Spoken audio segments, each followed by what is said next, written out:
नमो वरहंतारं नमो सिद्धारं नमो आयर्यालं नमो वज्रायालं नमो लोये सवसाहुरं शुद्धात्मानमनेकान्तं साधुमुत्तं मंगलं वन्दे सन्दष्टसिद्ध्यर्थं सुन्दष्टार्थप्रकाशकम् मंगलम भगवान वीरो मंगलम गौतम गणेश मंगलम कुंद कुंदात्यो जैन धर्मोस्तु मंगलम सर्वमंगल मांगल्यम सर्वकल्याणकारकम प्रधानम सर्वधर्माणां जैनम जयतु शासनम प्रधानं सर्वधर्माणां जैनं जयतु शासनम्। जे झाया जानिक गही कम कलंक डही नित्य निरंजन नाणमय त्यो परम प्रणवी नमः समय साराय स्वानुभूत्या चकास्ते चित्स्वभावाय भावाय सर्वभावांतरच्छिदे। अचल अजर अमर आत्मा है, इसका स्वाध्याय कैसे करें? ये तो आगम का कथन हो गया। स्वाध्याय कैसे करें? स्वाध्याय का अर्थ समझते ही होगे, आगम के माध्यम से स्वयं को पढ़ना। केवल आगम को पढ़ना स्वाध्याय तो बहुत स्थूल है, उसे भी स्वाध्याय कहते हैं। वाचना प्रचना अनुप्रेक्षा उसे भी स्वाध्याय कहते हैं, लेकिन वास्तव में आगम के माध्यम से स्वयं को पढ़ा जाए।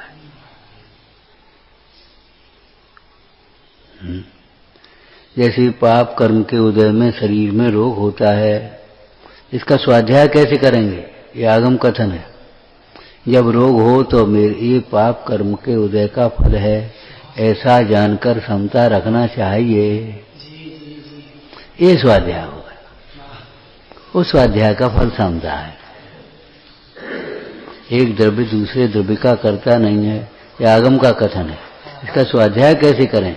जब कोई अपना सहयोग न करे, अपने कुछ बात कही और किसी ने नहीं मानी, तो भाई एक द्रव्य दूसरे द्रव्य का करता नहीं है, ऐसा विचार करके समझा रखे।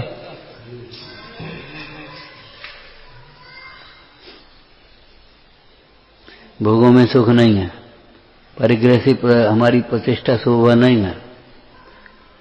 ये तो आगम कथन है, वस्तु स्वरूप है। इसका स्वाध्याय कैसे करें? कि भूहात्मन भोगों में सुख नहीं है, ऐसा जानकर भोगों से विरक्त हो गए और सुख के लिए अपने आत्म स्वरूप की साधना आराधना करे। का भोगों से विरक्त होकर, परिग्रह से विरक्त होकर अंतर में अपने आत्म स्वरूप की आराधना करे। देखो मनराज की चर्चा आ गई कि नहीं आ गई? जो विरागी होकर समस्त परिग्रह का त्याग करके शुद्धोपयोग रूप मन धर्म को अंगीकार करके अंतरंग में अपने को आप रूप अनुभवते हैं। आ गया कि नहीं आ गया? यही करने योग्य ये स्वाध्याय। मतलब स्वाध्याय का मतलब ये नहीं है कि रट लिया हमने, बस रटा दिया। ऐसे ही अचल अजर अमर आत्मा है, इसका स्वाध्याय कैसे करें?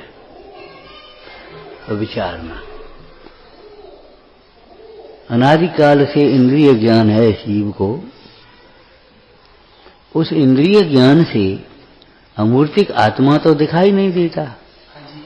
ये स्थूल शरीर ये दिखाई देता। असमान जातीय पर्याय, असमान जातीय पर्याय माने दो जातियां हैं यहाँ, एक चेतन जाति एक अचेतन जाति, और दोनों की अलग अलग पर्याय हैं, उनका मिलकर के एक असमान जातीय पर्याय नाम।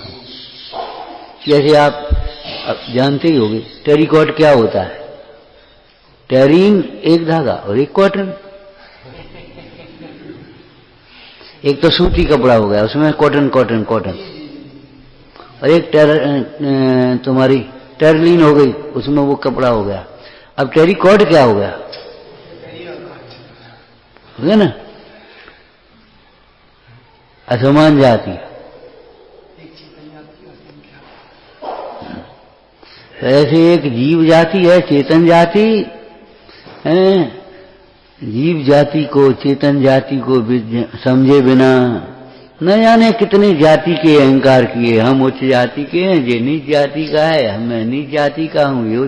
अरे रे ये शरीर आश्रित जातियां तेरी जाति नहीं है। यदि कोई पाप कर्म के उदय से हीन कुल में, हीन जाति में भी उत्पन्न हुआ हो, और यदि उसका आचरण श्रेष्ठ हो, यदि वह वस्तु स्वरूप को समझ लेवे, तो मालूम है क्या कहा है समंतवत स्वामी ने। रत्नकर्ण साहब का चार में समंतवत स्वामी ने उसको क्या कहा,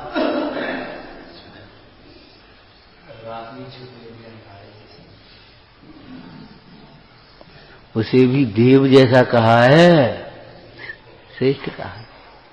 देखो यमपाल चांडाल ने अहिंसा की प्रतिज्ञा की, तो राजकुमार को तो और चांडाल को दोनों को समुद्र में पटका।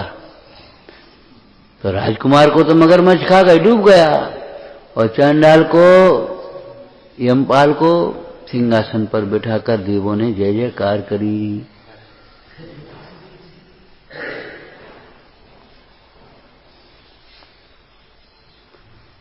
जो केवल चाहे जैसा प्रवर्तन करते हुए, चाहे जैसी प्रवर्तन जब कहा जाए, तो मान्यता और ज्ञान दोनों अंतर्गर्भ समझ लेना चाहिए। चाहे जैसा प्रवर्तन करते हुए भी केवल शरीर आश्रित को और जाति से ही अपने को महान मानता है, अपने को धोखा दे रहा है भाई। ये शरीर आश्रित कुल और शरीर आश्रित जाति, क्या अंतर है दोनों में?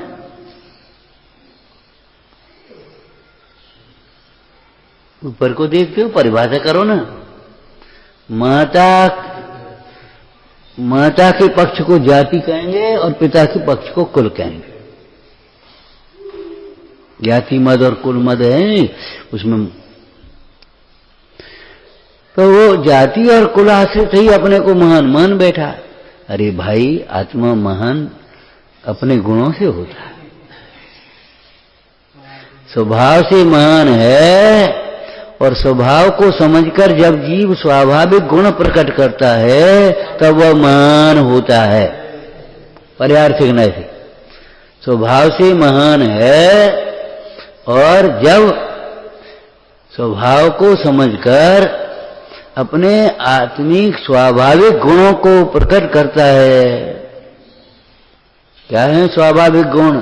सम्यक्त ज्ञान, चारित्र, चारित्र में अहिंसा, सत्य, अचौर्य, ब्रह्मचर्य और अपरिग्रह, अथवा क्षमा, मार्दव, आर्जव, सत्य, सौ, संयम, तप, त्याग, किंचन, ब्रह्मचर्य। स्वाभाविक गुण है आत्मा के।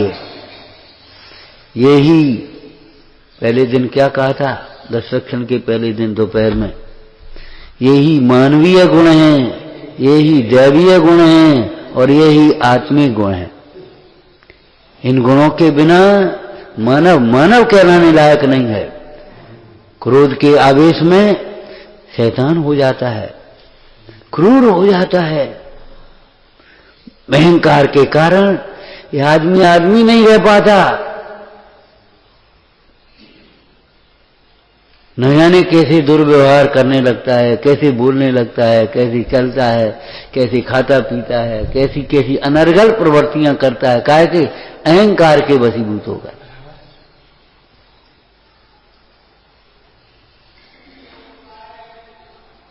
सीधी सादी बात, सीधा सादा जीवन, सीधी सादी क्रियाएं पसंद ही नहीं है, जब तक उनमें आडंबर इकट्ठे न हो जाए।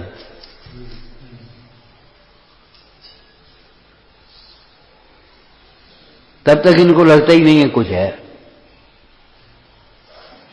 और उन पाप के कार्यों में, आडंबरों में पैसा पानी की तरह पैसा बहाएगा, अपनी शक्ति बुद्धि को बर्बाद करेगा। अहंकार के वशीभूत होकर के ही तो नाना प्रकार की कुरीतियां फैल रही हैं।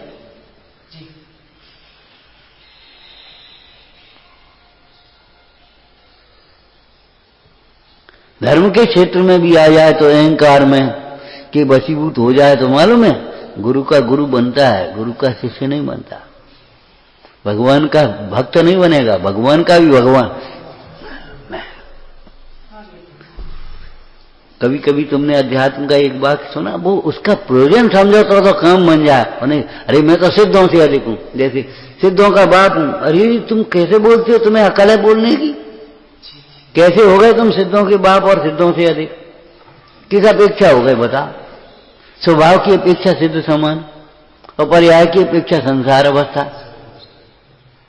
तीसरी अपेक्षा तुम बताओ भैया कैसे हो गए तुम?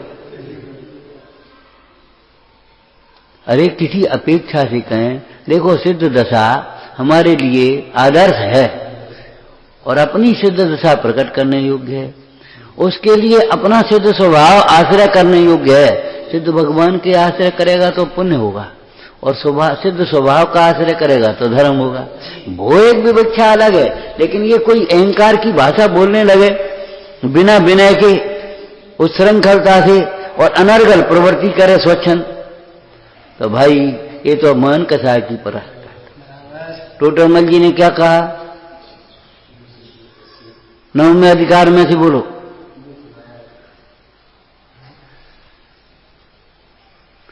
देव साहस गुरु के प्रति तुझे श्रद्धा नहीं, भक्ति नहीं, आदर विनय नहीं, योग्य प्रवृत्ति नहीं है, तत्वों की तुझे हे उपाधि की कुछ खबर नहीं, और बस मैं तो एक चैतन्य भाव, मैं तो सिद्ध स्वभाव, मैं तो मुक्त स्वरूप त्रिकाल, बस ऐसा सुधरने के पश्चे तू कहने लगा और अपने को सम्यक दृष्टि मान लिया। तो टोटरमल जी क्या कहते हैं बोलो? सो सब चतुराई की बातें हैं। नंबर 1, नंबर 2 बोलो, मानादि कसाय के साथ। ये तो नहीं बोल रहा, तेरा अभिमान बोल रहा है। क्या रे क्या कर रहा? ये अभिमान बोल रहा तेरा, ऐसे शब्द आदमी नहीं बोल सकता।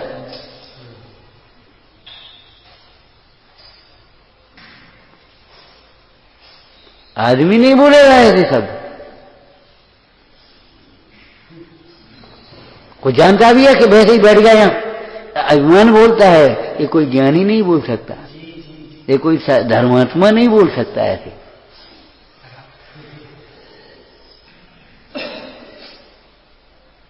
धर्मात्मा के तो सत्य वचन होते हैं, सत्य वचन में करुणा होती है, वैराग्य होता है, विनय होती है, सरलता होती है। क्रोध आदि कसायों की तीव्रता मनुष्य को मनुष्य नहीं रहने देती। देव और भगवान तो बहुत दूर की बात है। इसलिए इन क्षमादिक भावों को, जब व्यवहार क्षमादिक भाव होते हैं तब मानवीय गुण कहे जाते। ये मानवीय गुण है। नीति में पढ़े न, क्षमा बड़न को चाहिए, छोटन के उत्पाद और विनय छोटन को चाहिए। तो माने ऐसी तरह के मता विचार करो। जीवन में सरलता, सादगी, संतोष चाहिए। जब आवे संतोष धन सब धन धूर समान है। तेरे भीतर में कपट के कपाट लगे हैं, हृदय में भगवान कैसे घुसेंगे? इन कपट के कपाटों को खोल, कपट को खोल। तो ये नीति की वाक्य हैं। माने मानव नहीं होता, इसलिए इनको मानवीय गुण कहते हैं। और जब ये विशेष रूप से होते हैं, निश्चय के साथ व्यवहारात्मक होते हैं, तब ये दैवीय गुण कहलाते हैं। अर्थात इन क्षमादिक भावों के द्वारा ही मनुष्य देवता कहलाता है यहाँ, और अगले पर्याय में देव होता है। इस पर्याय में देव कहलाता है भैया, आदमी नहीं देवता है भैया। बड़ा सरल स्वभावी, बड़ा संतोषी, बहुत विनयवान, बहुत भैया क्या कहें। गुस्सा तो कबू देखो नहीं हुआ कि चेहरा। इतना पैसा, इतना ज्ञान, इतना पद प्रतिष्ठा, लेकिन अभिमान तो छू नहीं गया भैया, क्या बता। आदमी नहीं है, देवता है।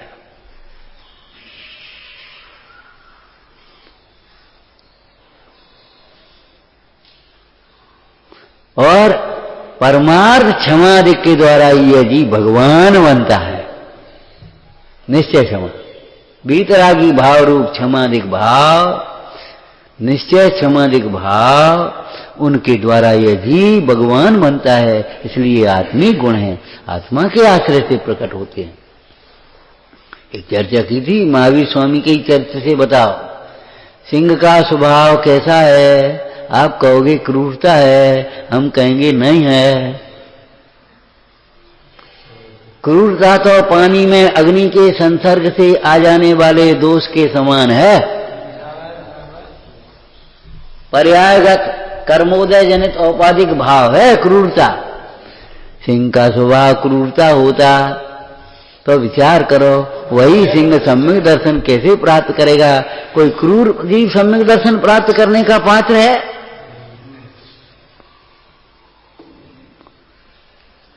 क्रूरता तो अज्ञानमय भाव है, कठोरता, कुटिलता, ये सब अज्ञानमय भाव हैं। ये आत्मा के स्वभाव नहीं है। अरे सिंह पर्याय है तो है तो आखिर जी। क्यों भाई? मुकुट का सोना कैसा होता है? मुकुट सफेद, एक सोने का मुकुट है तो मुकुट है ना, तो इसलिए वो सफेद होगा, इसलिए वो हल्का होगा, इसलिए वो रूखा मेला मेला सा होगा। ऐसा नहीं है। जो सोने के गुण हैं, चाहे मुकुट पर्याय हो, चाहे अंगूठी हो, चाहे कंगन हो, चाहे हार हो, आखिर सोने के गुण तो हमेशा रहेंगे ही। ऐसे मनुष्य हो, त्रियंश हो, देव हो, नारकी हो, आखिर हैं तो जीव। जीव के गुण कहां जाएंगे?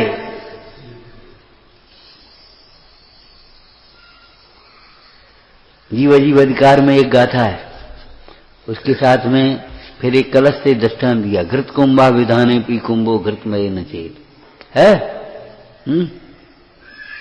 टीका में दिया, जो जीव पहले घड़े में सामान रखते थे, माटी के घड़े थे, स्टील के बर्तन थोड़े थे, तो घरों में सामान रखते, घड़े में घी रखते थे, घड़े में अपने शक्कर वक्कर भर देते, और तो और घड़े में कपड़ा रख देते। गरीब घर में पानी के घड़ा भी उतर गया, उनमें सामान धर गए, कम आएगा 10-10, 20-20 घड़ा लगेगी। तो घी का घड़ा वो जानता है। तो उसको समझाया कि सुन भाई, जो यह घी का घड़ा है,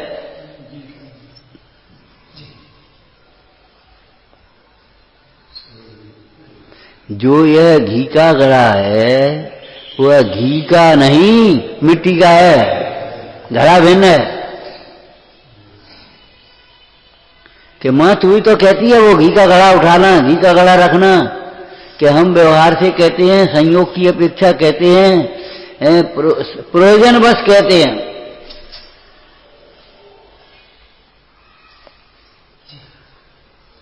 घी का घड़ा वास्तव में घी का नहीं है। तुमने व्यापार देखा घी का? अब चलो डिब्बा सही, कैसे तोलेंगे? डिब्बे सहित तोल दिया है, और फिर बाद में डिब्बे का वजन काट दिया, तभी तो घी का। इसी कोई डिब्बे का भाव थोड़ी उसमें जोड़ेंगे। इसीलिए तो हमने आपको एक दृष्टांत सुनाया था आज की व्यवस्था से। बोलो, पॉलीथीन की जो थैलियां आती हैं उनका भाव क्या है? यदि बस सब्जी के साथ में है तो सब्जी के भाव, और बादाम के साथ में है तो बादाम के भाव। ऐसे ही आपकी परिणति किनके साथ है? संगत ही गुण उपजय, संगत ही गुण जाय, बांस फांस और मिसरी एक ही भाव बिका है।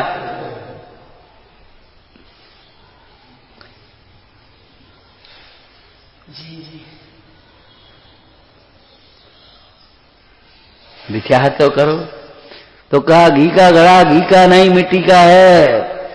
काय के लिए कहा कि भाई घड़े का जो वजन है वह घी के साथ में मत तोल लेना। कभी कभी ये हलवाई लोग काम करते हैं, अपने मिष्ठान वगैरह बनते हैं, उन्हें कितना डाल दें? एक बोरी डाल दो,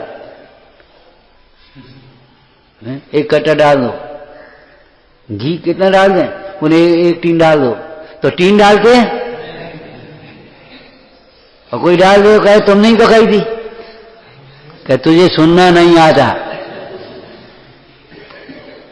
तू नए विभाग नहीं जानता भैया कि तुम, हमने कहा था एक बोरी डाल दे, तो बोरी थोड़ी डालनी, शक्कर डालनी है, टीन थोड़ी डालना है, घी डालना है।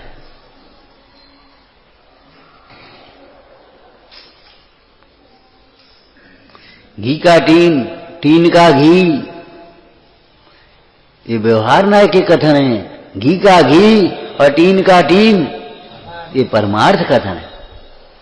ऐसे ही ये पर्याय हैं, असमान जाति, मनुष्य, नारकी, तिर्यंस, देव, मनुष्य, धनी, निर्धन, रोगी, निरोगी, गाय, बैल, भैंस, ऊंट, घोड़ा, भेड़, ये सब पर्याय हैं। इनमें मूल तत्व तो जीव है। उस जीव का स्वभाव क्या है? जीव का स्वभाव ज्ञाता दृष्टा है। किसी जीव का स्वभाव क्रोध नहीं है, क्यों? स्वभाव का कभी अभाव नहीं होता। अगर क्रोध अगर स्वभाव होता तो उसका अभाव कभी नहीं हो सकता। भले क्रोध के समय भी क्रोध जीव का स्वभाव नहीं है, तो क्रोध तो देखा जाता है जीव में, कि हाँ देखा जाता ना, वो स्वभाव से दूर होने के, विमुख होने के कारण होने वाला वैभाविक परिणाम है।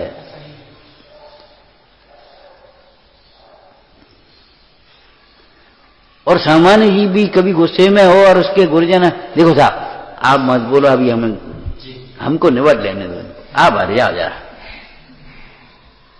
पांव छू लेगा। और गुस्से में मान लो कोई आदमी बोल रहा है, बोलता जा बोला, बाद में उसे कहो क्यों, क्या कह रहे थे? अरे साहब जाने कान करेगी, गुस्सा मत, क्षमा करना। तो वो जानता है ये क्रोध का कार्य अलग है और मैं अलग हूं, मेरा स्वभाव अलग है।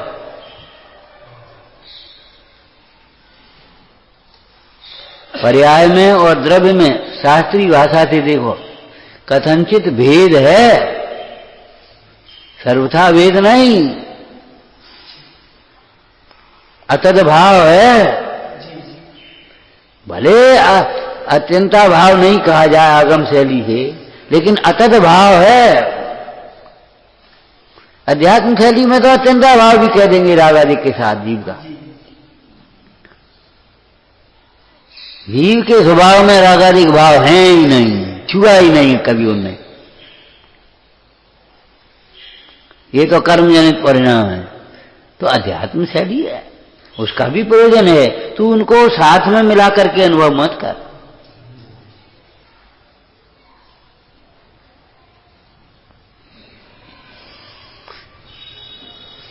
तो स्वाध्याय करने की विधि ये है कि उस कथन को अपने से जोड़ें। यदि हम अपने से नहीं जोड़ रहे और वैसी चर्चा कर रहे हैं तो वो तुम्हारी तर्क वितर्क हुआ, वो पंडिताई है, वो तुम्हारा अध्ययन है, पढ़ना लिखना। स्वाध्याय तो नहीं कहा जा सकता। स्वाध्याय से तो समाधि होती है। समाधि माने मोह राग द्वेष से रहित शांत परिणाम होते हैं।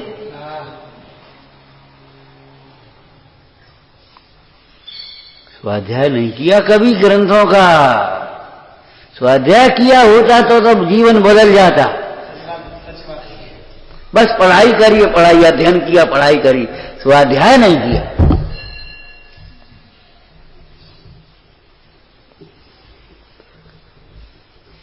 तो जो अचल अजर अमर आत्मा है, इसका स्वाध्याय कैसे करें? कि हम मानते थे ये तो दिखाई देता है और आत्मा जाने कहाँ है, समझ में नहीं आ रही। कहाँ मिलेगा? चलो कहूं पहाड़ पे चलो, तीर्थ पे चलो, खोजो, शास्त्र में मिल जाए। कहूं चलो भाई का तपस्या करो। अरे आत्मा के जाने बिना तीर्थ कहां से आएगा? तीरथ तीरथ हैं, सब फिरे तीरथ लखे न को, तीरथ तो घट में थिर भये सो तिर गए, अथिर तिरे कहूं ना। जो स्थिर हो गए अपने स्वरूप में वे ही तिर गए हैं भव समुद्र से। आत्मा की तीरथ बाहर में नहीं है, बाहर के तीर्थ भी कहे जाते हैं, वो व्यवहार न का कथन है। जहां से तेरे हैं वो क्षेत्र भी तीर्थ हैं, जिस समय तेरे वो काल भी तीर्थ है, जिस भाव से तेरे वो रत्नत्रय भी तीर्थ है। लेकिन परमार्थ से शुद्धात्मा तीर्थ है, लेकिन शुद्धात्मा में जो लीन होता है वही तीर्थता है। शुद्धात्मा में को समझे बिना कोई जीव संवेद शिखर से भी नहीं तीर्थता, गिरनार से भी नहीं तीर्थता। और शुद्धात्मा में लीन होने वाले 2.5 दीप में क्या कहीं से तिर जाएंगे। एक सुई बराबर जगह नहीं है जो 2.5 दीप में, जो जहां से भगवान मोक्ष नहीं गए हों। क्यों? 45 लाख योजन का 2.5 दीप और 45 लाख योजन की, और सीधे जाते हैं और सब बारी है। ऐसा तो नहीं सड़क सड़क के बैठ के जी आएगा तो नहीं सड़क जा, ऐसा तो है नहीं। तो गए न, जलगता सिद्धा, थलगता सिद्धा, गगनगता सिद्धा, नवगता। जो जहां अपने स्वरूप में रमा है, पूर्ण लीनता को प्राप्त हुआ, वहीं से तिर गए। तो बालबोध में ऐसी चर्चा कर दी। क्यों भैया? भगवान आदिनाथ कहां से मोक्ष गए? बेटा बताओ ना कहां से गए? वैसे ही वैसे बैठ के ही बता, कौन क्लास है? हैं? कैलाश पर्वत से। ठीक है, कैलाश पर्वत से सिद्ध गए। तो हमने पूछा क्यों भगवान ऋषभदेव कैलाश पर्वत से ही सिद्ध क्यों गए, क्यों मोक्ष क्यों गए, और कहीं से क्यों नहीं चले गए? अरे सब जगह एक ही जगह, सब तीर्थंकर एक ही जगह से जाते। जब 20 तीर्थंकर संवेद शिखर से गए तो ये 4 को कहा हो? अरे वे वहीं से चले जाते, एक ही जगह सबके दर्शन वंदना हो जाती। अब वहां जाओ वहां जाओ वहां जाओ, भैया समझ। भगवान महावीर पावापुर से क्यों गए? नेमिनाथ स्वामी गिरनार से क्यों गए? और वासुदेव भगवान चंपापुर ने इतनी अच्छी लगी 5 कल्याण को वहीं से। कि बात अच्छे और बुरे की नहीं है बात। हाँ, थिर भये ता तिर गए। अयोग अवस्था में ऋषभदेव स्वामी कैलाश पर्वत पर स्थिर हो गए तो वहां से तिर गए। महावीर स्वामी पावापुर में स्थिर हो गए तो वहां से तिर गए। जो जहां थिर हो गया नहीं, जो जहां अपने स्वरूप में थिर हो गया, हाँ रम गया, वह वहां से मुक्त हो गया। जिसने जहां अपने स्वरूप को समझा वहीं उसने सम्यक दर्शन प्राप्त कर लिया। जिसने जहां सम्यक दर्शन प्राप्त, कहां सम्यक दर्शन प्राप्त करेंगे कि जहां अपने स्वरूप को समझेंगे वहीं सम्यक दर्शन प्राप्त हो जाएगा। और स्वरूप को सम्यक नहीं समझेंगे तो कहीं सम्यक दर्शन नहीं होगा। जाओ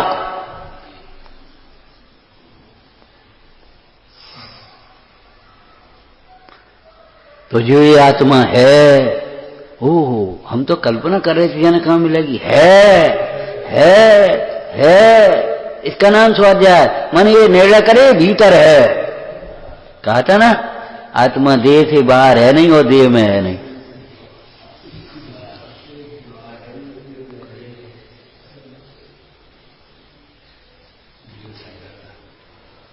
शक्कर कहाँ है? डब्बे में रखी, और डब्बे में शक्कर है नहीं। डब्बे में शक्कर हो तो खत्म कहाँ हो गए? डब्बे में शक्कर तो रखी गई और निकाली आई। डब्बे में रखी है तो डब्बे में रखी ऐसा कहा जाता है, लेकिन डिब्बे में शक्कर है क्या? शक्कर शक्कर में है, डिब्बा डिब्बा में है। देह में आत्मा है, देह में देह है, आत्मा में आत्मा है। देह में आत्मा नहीं है और आत्मा में देह नहीं है। दोनों का द्रव्य क्षेत्र काल भाव अलग अलग है। दोनों की सत्ता न्यारी है, स्वरूप न्यारा है और परिणमन भी न्यारा है। देह के जन्म से आत्मा का जन्म नहीं हुआ, आत्मा कहीं दूसरी जगह से आया है, और देह के नाश से आत्मा का नाश नहीं होगा, आत्मा दूसरी जगह चला जाएगा। इसलिए हमने आपको कहा था मरण माने ट्रांसफर, जन्म माने ज्वाइन कही गया। आकर के शरीर में आ गए तो जन्म हो गया, और ट्रांसफर हो गया, मरण हो गया, और रिटायर हो गए तो मुक्त हो गए। अब जबरन राग से फंसे रहो तो फंसे रहो।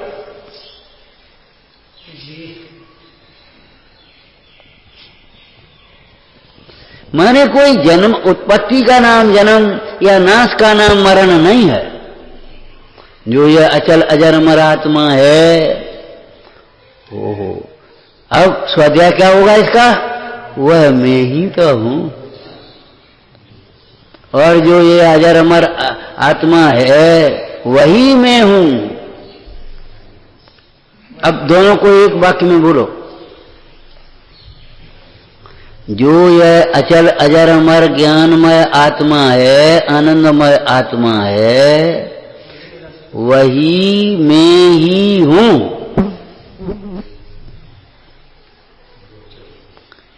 ऐसी शैली पढ़ी है तुमने समय सार जी में ही मोक्ष अधिकार में? शुद्धम चिन्मय मेकमेव आया है। सिद्धांत वो मुदात चित्त चरते हैं।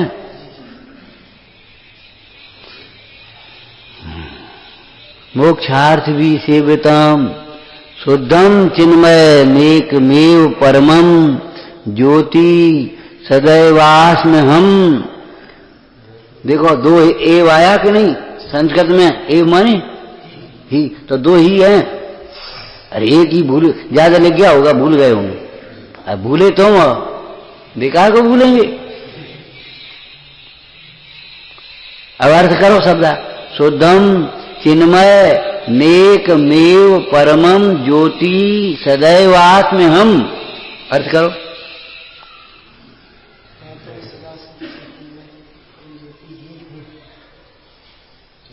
तो एक जगह तो लगा दिया, जगह ही लगा दिया। शुद्ध चिन्मय, शुद्धम चिन्मय मेक मेव परमम ज्योति है, और सदैव, सदैव माने सदा ही। तो शुद्ध चिन्मय एक परम ज्योति ही सदा ही हूं मैं शुद्ध चिन्मय पर एक परम ज्योति ही सदा ही हूं। अब एक एक विशेषण में इसको अलग अलग लगाने। मैं ही शुद्ध हूं और मैं शुद्ध ही हूं। क्या कहा? ये अशुद्ध, मैं ही शुद्ध हूं। ये जो शुद्ध तत्व है वो कोई और नहीं है। क्या कहा? जैसे ये चर्चा आई, जब शुद्धात्मा कहा जाता है, जैसे घी के दृष्टांत में है ना, जब मिट्टी का घड़ा कहा जाता है तो वो बालक किसी कोरे दूसरे घड़े को समझता है घी का घड़ा, ये तो घी का घड़ा है, मिट्टी का घड़ा कोई और है, कोरा घड़ा। जबकि उस पिता को बताना ये है यही घड़ा मिट्टी का है, इसी का वजन काटना है, इसी को घी के साथ में नहीं भोगना है, कढ़ाई में नहीं डालना है। कौन सा घड़ा? कोई दूसरा घड़ा नहीं मिट्टी का जिसमें घी नहीं है। जिसमें घी रखा है वही घड़ा घी का नहीं मिट्टी का है। ऐसे ही जब शुद्ध आत्मा की चर्चा चलती है तो कोई दूसरा आत्मा समझता है जो द्रव्य कर्म नो कर्म से भाव कर्म से रहित सिद्ध दशा को प्राप्त आत्मा को शुद्ध आत्मा समझता है। परंतु आचार्य कुंद कुंद स्वामी यहाँ तुझे इस शरीर में विराजमान, शरीर से न्यारे, कर्म से संयुक्त, कर्म से न्यारे, रागादिक रूप परिणमित, रागादिक भावों से न्यारे, एक ज्ञाता दृष्टा मात्र, ज्ञायक मात्र आत्मा को भगवान शुद्धात्मा बताना है। तो महाराज हमारा आत्मा शुद्ध है, हम शुद्ध हैं, तो फिर अशुद्ध कौन है? कि तेरी दृष्टि अशुद्ध है, तेरी परिणति अशुद्ध है। कौन सी दृष्टि, कौन सी परिणति? जो अपने से विमुख है, जो अपनी सत्ता को, अपने स्वरूप को नहीं स्वीकार कर रही, जो पर की सत्ता और पर के स्वरूप को अपना स्वरूप मान रही है, वह तेरी दृष्टि अशुद्ध है। कहा था, याद है तुम्हें? देखो, मिथ्या दर्शन, मिथ्या ज्ञान, मिथ्या चारित्र पढ़े हैं? मिथ्या वस्तु पढ़ी है कहीं? मिथ्या वस्तु नहीं होती, वस्तु तो वस्तु है, पुद्गल पुद्गल है, जीव जीव है, धर्म द्रव्य धर्म द्रव्य, आकाश द्रव्य काल द्रव्य, अपने अपने मिथ्या वस्तु होती है कोई। अरे अपन कहते ना, क्या बता, हमारी कलम खो गई, हमारा चश्मा खो गया, हमारी घड़ी खो गई। घड़ी खोती है कभी? घड़ी खोई हो तो बता, चश्मा खोया हो तो बता। चश्मा तो कहीं रखा है, वहां से कोई उठा ले गया तो वो उसकी जेब में रखा है, चश्मा का क्या खोया? अरे आपका ज्ञान नहीं है, आपको जाने कहां रखे हो, मैं जाने ही नहीं, चश्मा खो गो, कहीं रखा भूल गए, मंदिर में तो नहीं भूले आए हैं, अलमारी में तो नहीं है, वहां स्वाध्याय करो वहां तो नहीं भूले, वहां गए थे ऑफिस वहां तो नहीं छोड़े आए। अब अपने ज्ञान ही तो खो गया है, ज्ञान खो गया है कि वस्तु खो गई है?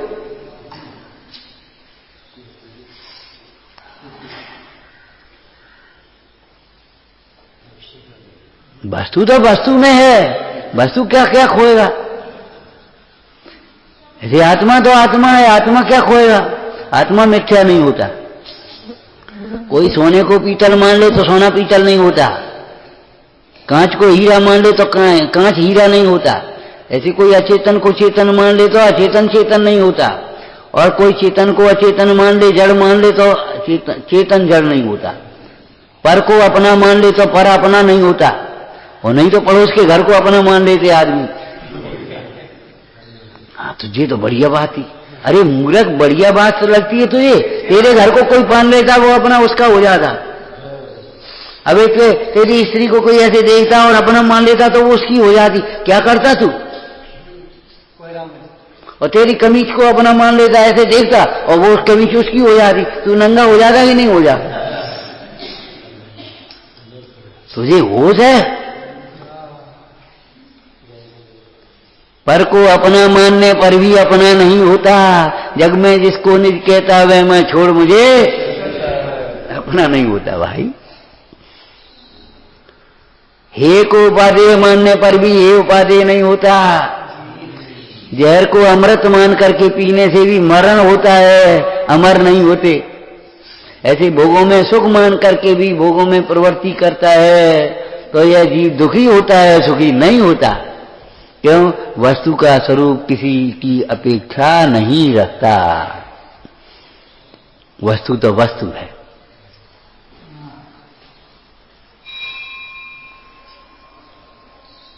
असत्य वचन है, असत्य श्रद्धा है, असत्य ज्ञान है, असत्य वस्तु है। वस्तु ही असत्य हो गई तो फिर उसको असत्य मानना सत्य हो जाएगा। दो और दो कितने होते हैं? कि चार हैं। दो और दो कितने नहीं होते? कि पांच नहीं हो। गलत। पांच क्या गलत? अगर पांच हो जाए तो फिर गलत कहेगा। गलत तो इसीलिए है कि वो पांच नहीं होते। कोई 100 बाल बच्चे भी मिलकर के कहें पांच होते हैं तो अभी पांच नहीं होंगे। अगर अध्यापक भी कहने में भूल जाए कभी और कह बैठे पांच तो अभी पांच नहीं होंगे। किताब में भी अगर गलत छप जाए, प्रिंटिंग मिस्टेक हो जाए तो अभी वे पांच नहीं होंगे।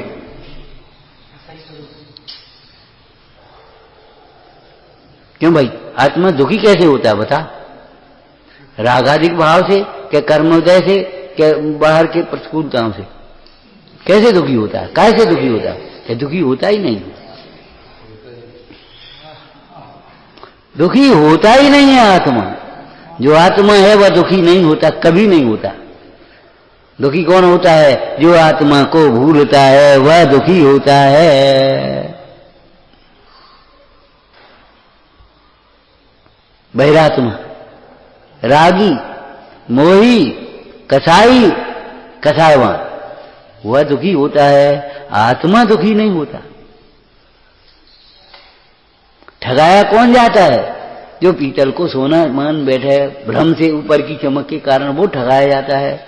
लेकिन सोना पीतल नहीं होता और पीतल सोना नहीं होती। तो स्वाध्याय समझ में आया ना क्या? जो ये अचल अजर अमर आत्मा है वह ही मैं हूं, ये मैं नहीं हूं।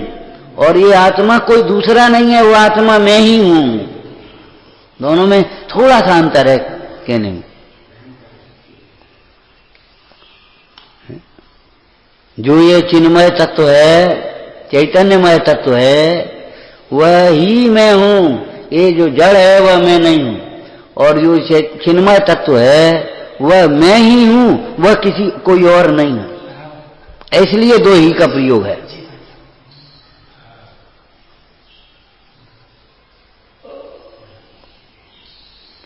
ऐसी है कि आकार करने से, अंतर से आकार, आकार माने स्वीकार, आकार माने स्वीकार है। तो ऐसी है कि आकार होने का नाम सम्यक दर्शन है। जब अंतर से स्वीकार हो जाके हाँ, जब तक ये पढ़ करके सुन करके हाँ करता है तब तक नहीं सम्यक दर्शन, तब तक तो पुण्य भाव है, शुभ भाव है। जब वह अनुभूति पूर्वक यह आत्मा ही मैं हूं बस ये समझता है, उस समय समझो ये सम्यक दर्शन है। और उसी समय जो ज्ञान है उसका नाम सम्यक ज्ञान है।